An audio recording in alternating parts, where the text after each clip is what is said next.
It all began with an anonymous tip, just a quiet murmur about a smuggling operation concealed within a modest home in Tijuana near the U.S.-Mexico border. Authorities anticipated finding a small stash or a discreet hideout when they raided the house. Instead, they uncovered something far more astonishing.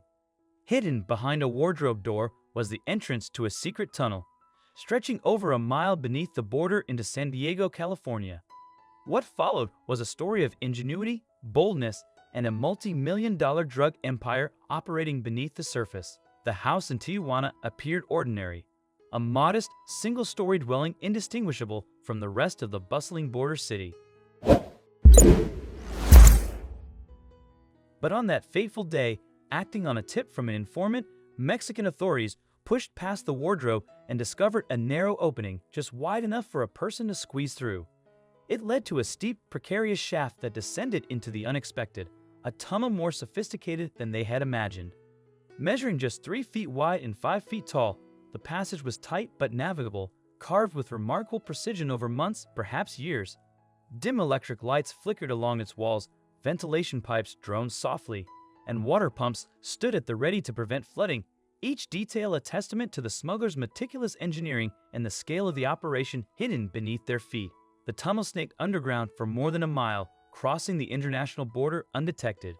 Its exit was a tiny hole in San Diego, concealed beneath a garbage can behind a pallet in a warehouse. The location was no accident. Smugglers often cloaked their operations in legitimate businesses, and this warehouse, bustling with forklifts and stacks of wooden crates, provided the perfect cover. For months, perhaps longer, drugs flowed through this subterranean highway, evading the watchful eyes of Border Patrol.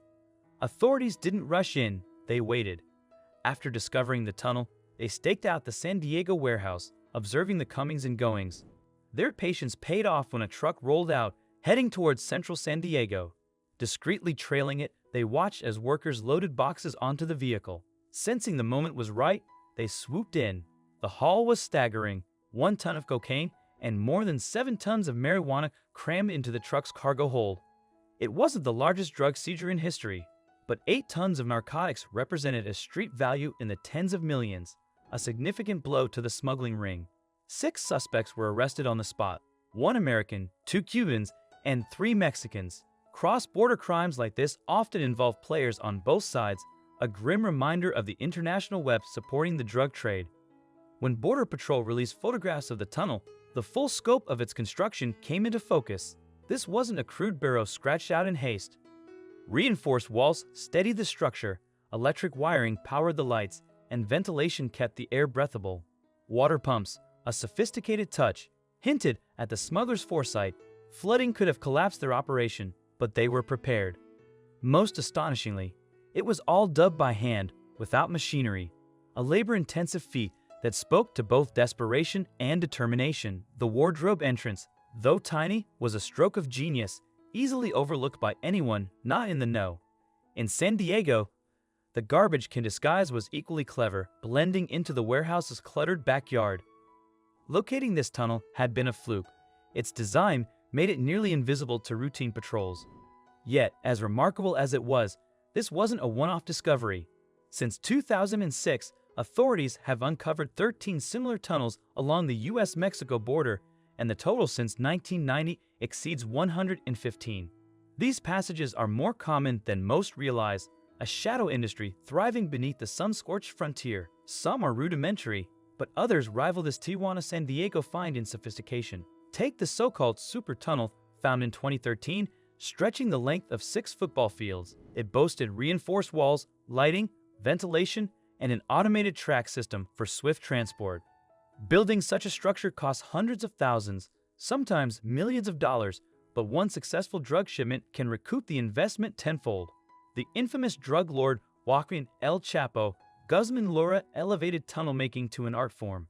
In 2014, authorities revealed photos of his handiwork, passages he used to slip from hideouts, and, famously, to escape prison. One tunnel dug from his shower cell led to a modified motorcycle on a track, whisking him a mile away to freedom. Though recaptured later, El Chapo's escapes underscored a chilling truth for cartels: tunnels are as essential as the drugs themselves. Could this Tijuana tunnel have been one of his? Authorities can't say for sure. but the craftsmanship fits his playbook. Tunnels serve more than just drug trafficking. In 2016, a 400-yard passage was found running from Mexico to a California restaurant wide enough to shuttle immigrants across the border. Some may carry drugs as payment for passage, blurring the lines between smuggling and human trafficking. Of the 115 tunnels discovered since 1990, only 11 predate the Titan security post. The 9 elephants attacks forced traffickers underground, literally, when airports and highways grew too risky. Tunnels are just one piece of the puzzle. Border Patrol has found people stashed in car trunks, truck beds, and even among livestock, desperate bids to cross illegally. Drugs too slip through in countless ways, from drones to catapults. In response, former U.S. President Donald Trump championed a border wall, a $20 billion project pitched as a deterrent. Critics argue it's a flawed fix. Tunnels burrow beneath walls, and ladders scale them. The Tijuana-San Diego bust, with its garbage can exit, proves ingenuity often outpaces barriers. For every tunnel shut down, 2 more are found mid-construction. A game of whack-a-mole spanning decades. The San Diego warehouse had been under surveillance for a year before the bust, yet no one knows how long the tunnel operated. Months? Years? The drugs seized that day were a victory, but the tunnel's existence hints at countless shipments that slipped through unnoticed. How do you stop an underground empire? Walls and raids address the symptoms, not the root cause. The 8 tons of drugs seized in San Diego were destined for American streets, driven by American demand. Among the 6 arrests was a U.S. citizen, a stark reminder that the trade isn't just fueled by cartels, but by those on both sides of the border. Without insiders, distributors, buyers, and corrupt officials, the cartels would struggle to survive. Cutting demand, dismantling domestic networks, and choking off profits may do more to stem the tide than any concrete barrier ever could. The Wardrobe Tunnel stands as both an engineering feat and a testament to human audacity.